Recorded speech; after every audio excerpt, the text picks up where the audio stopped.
또 못 참고 도망가실 겁니까? 지금 도망가도 나아지는 건 없습니다. 긴 조정을 참고 기다린 자만이 이기는 시장입니다.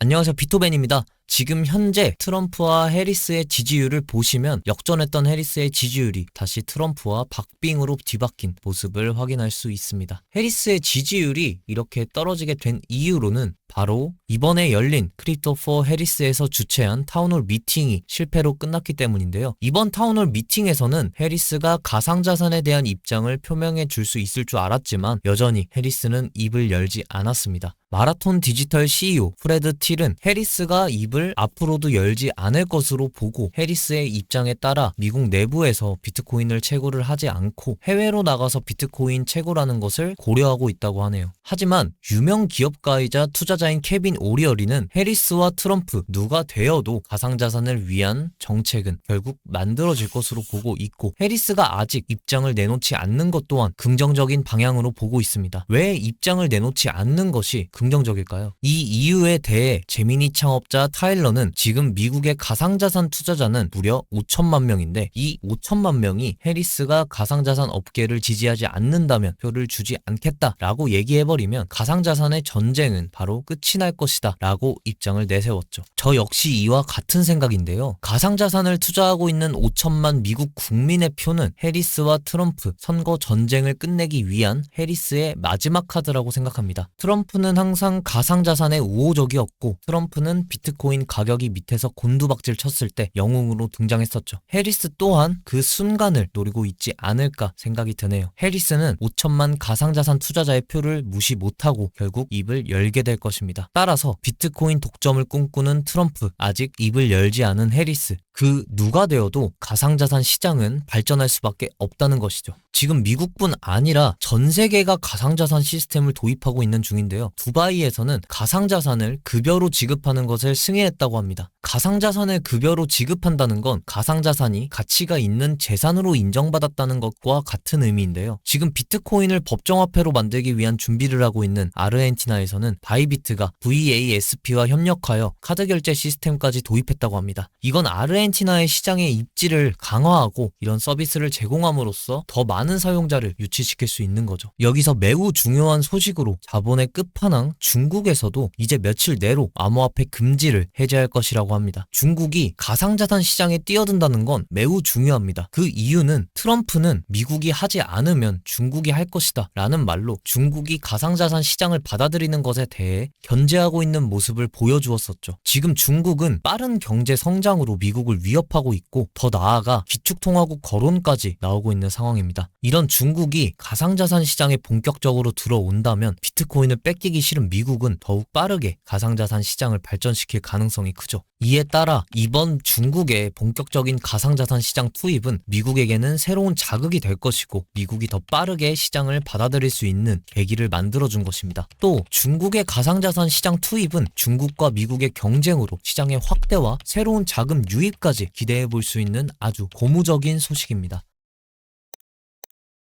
지금 현재 50bp 금리 인하 가능성이 계속 줄어들고 있습니다. 50bp 금리 인하 가능성이 90% 이상이었지만 줄어들어 어느새 30%도 안 되는 확률로 변했습니다. 금리 인하로 많은 자본의 유입을 기대하고 있던 투자자들은 분명 실망했을 것 같은데요. 지금 투자자들은 이번 금리 인하의 확실한 방향성을 22일부터 24일까지 열리는 잭슨홀 미팅에 나오는 발언에 달렸다고 생각하고 있습니다. 잭슨홀 미팅은 미국 경제의 고위 인사들이 회동을 갖는 자리인데 이 자리에서 지금 현재 무너져가고 있는 미국 통화를 어떻게 해결할지에 대한 방안을 얘기할 것입니다. 그렇게 되면 금리 얘기도 당연히 나올 것이고 비트코인 얘기도 나올 수도 있겠죠. 제가 그렇게 생각하는 이유로는 미국은 달러가치 하락에 대비해 비트코인을 전략적 준비 자산으로 채택할 준비를 하고 있습니다. 달러는 비트코인과 달리 계속 찍어내기 때문에 가치가 계속 떨어질 수밖에 없기 때문이죠. 따라서 통화 정책을 이야기하는 잭슨홀 미팅에서는 비트코인과 관련된 얘기가 나올 수 있다는 것입니다. 미국의 비트코인 억만장자 아서에이즈 역시 법정화폐 시스템, 달러가 붕괴하거나 한정된 자산을 쫓는, 즉 비트코인을 쫓는 법정화폐 유동성이 증가하면 비트코인이 상승할 것이라고 보고 있죠. 따라서 이번 주 주에 열리는 잭슨홀 미팅에서 비트코인에 관련된 얘기, 금리와 관련된 얘기 모두 나올 가능성이 있기 때문에 잭슨홀 미팅을 유의 깊게 주목해볼 필요가 있을 것 같습니다. 이제 온체인 데이터 분석을 해드리겠습니다. 바이낸스 선물 청산맵을 보시면 이번에 60K 밑으로 하락하면서 많은 롱 포지션 물량들이 청산된 걸 확인하실 수 있습니다. 숏 포지션 물량들은 여전히 청산되지 않고 많이 분포되어 있는데요. 숏 포지션 물량이 많다는 건 지금 시장에 매도 압력이 더 크게 작용한다는 것이죠. 그래도 저는 일단 60K와 61K 부근의 숏 포지션 물량들을 청산시키기 위해 다시 60K 위로 반등해줄 것으로 보고 있습니다. 지금 현재 공포 탐욕 지수를 보시면 여전히 공포 단계에 있습니다. 다들 공포에 사서 환희에 팔아라 라는 말 아시죠? 지금 현재 공포 지수에 있다는 건 비트코인의 고점은 오지 않았고 여전히 매수 기회다 라는 걸 의미하죠.